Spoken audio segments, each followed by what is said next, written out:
सितारागंज नाम का एक गांव था और वहीं बलवान अपने माँ और पिता के साथ रहा करता था।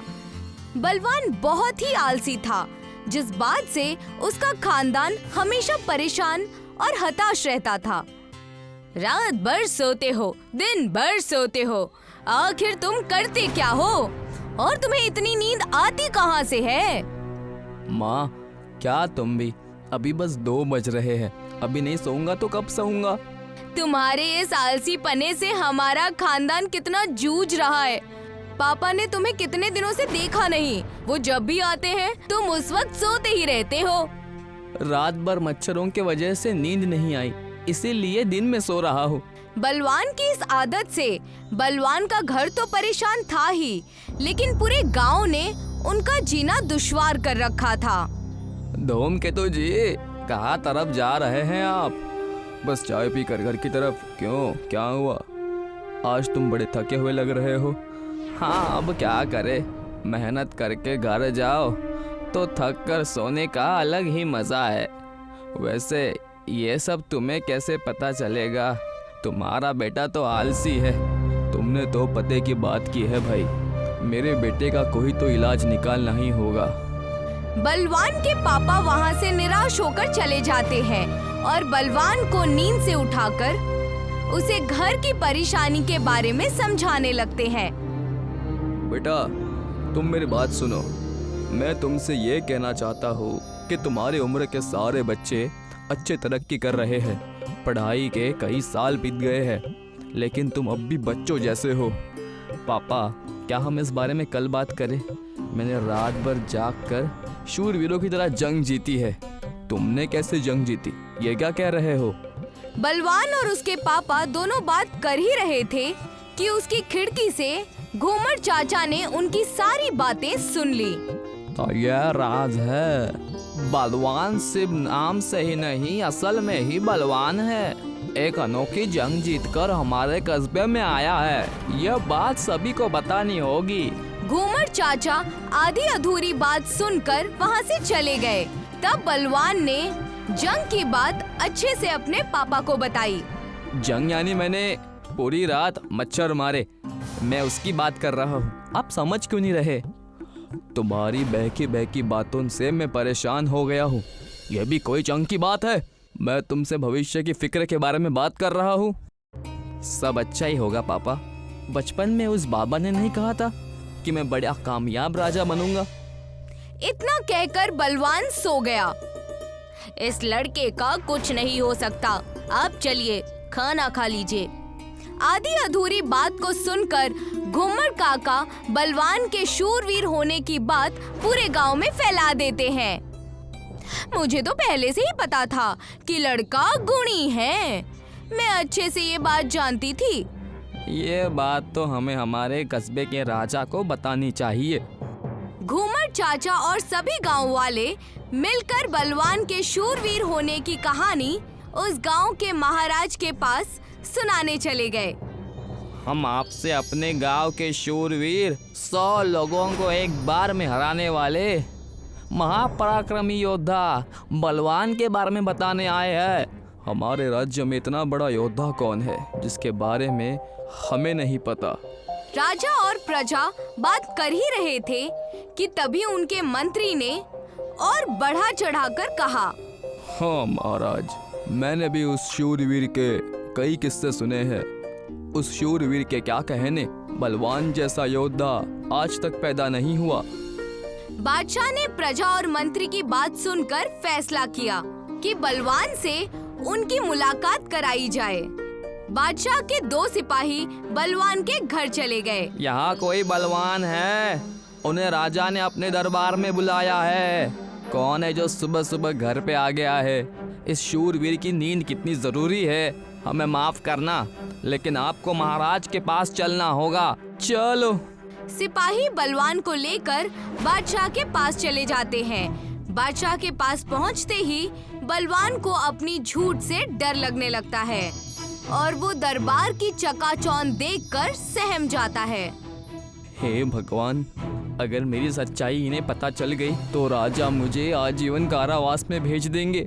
भगवान, तुम ही मेरा सहारा हो, अब मेरी मदद करना। तो तुम हो उस कस्बे के शूरवीर योद्धा।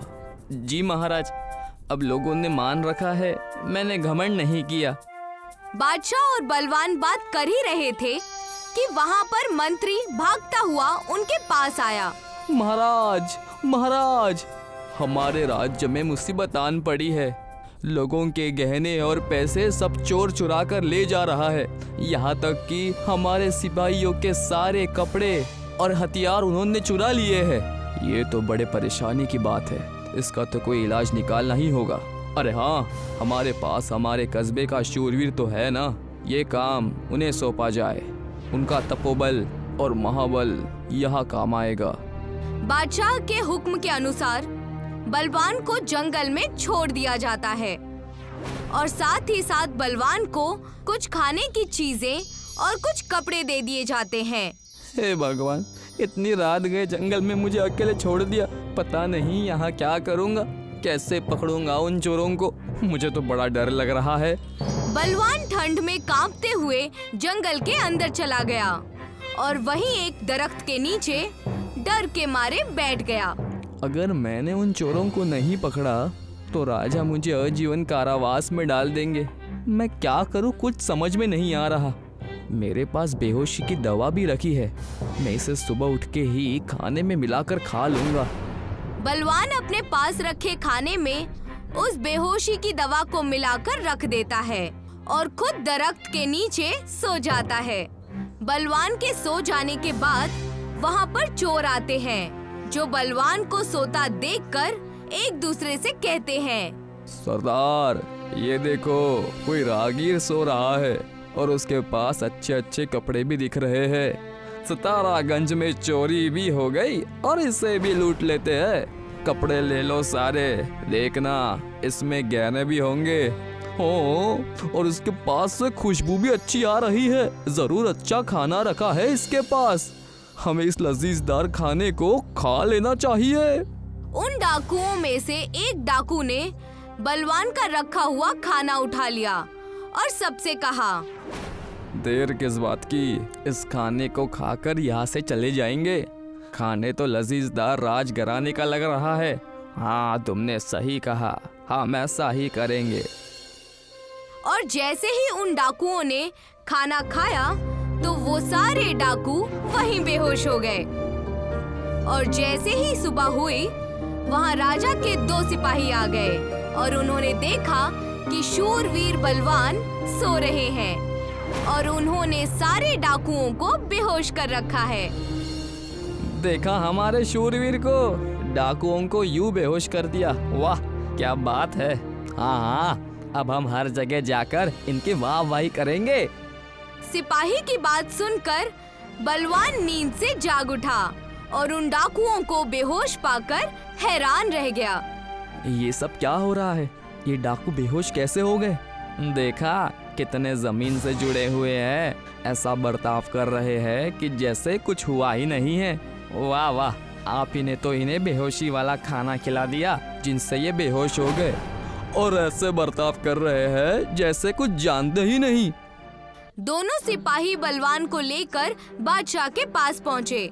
साथ ही उन्होंने बादशाह के सामने बलवान की बहादुरी की बड़ी तारीफें की। वाह, बहुत खूब। ऐसा शूरवीर हमारे राज्य में है और हमें पता ही नहीं। क्या बात है। उतने में ही बादशाह का मंत्री जोर से भागता हुआ राज दरबार में आ गया। महाराज, हमारे राज्य में दूसरे राज्य के राजा और उनके सिपाहियों ने हमला कर दिया है। हमला? हमारे पास शूरवीर है। हमला! हाँ, हमारा शूरवीर योद्धा उन्हें चुटकियों में खत्म कर देगा। आज तो मेरी पोल खुलनी तय है। अगर वहाँ नहीं गया तो राजा खत्म कर देंगे, और अगर गया तो मुझे दूसरे राज्य वाले खत्म कर देंगे। बादशाह ने एक बड़ा सा हाथी बहादुर बलवान को दिया और बलवान को वहाँ से भेज दिया। सितारागंज का राजपाट हमें चाहिए, चाहे जैसे भी हम इसे लेकर रहेंगे। महाराज, लेकिन हमने सुना है कि सिपाहीगंज के राजा के पास एक शूरवीर है जो 100 लोगों का एक साथ सामना कर सकता है। और उतने में उन्होंने देखा कि बलवान एक बड़े से हाथी पर बैठकर उनके सामने आ रहा है। हाथी जैसे जैसे उनके पास बढ़ता आ रहा है, दूसरे राज्य के बादशाह और सिपाही डरते जा रहे थे। देखा इसे, ये अकेला हमसे जंग करने आ रहा है। मुझे बड़ी घबराहट हो रही है। ये कहकर बादशाह ने अपने पीछे मुड़कर देखा तो पूरा जंग का मैदान खाली हो चुका था। बलवान जब तक उस जंग के मैदान में पहुंचा, उसने देखा कि सब डरकर भाग चुके हैं और जैसे ही सितारागंज के बादशाह वहां पहुंचे, उन्होंने देखा कि पूरा जंग का मैदान खाली हो चुका है। अब से बलवान तुम हमारे राज्य के युद्ध के प्रतीक हो। तुम हमारे सर्वश्रेष्ठ सेनापति हो। इसे ही कहते हैं अंधों में काना राजा।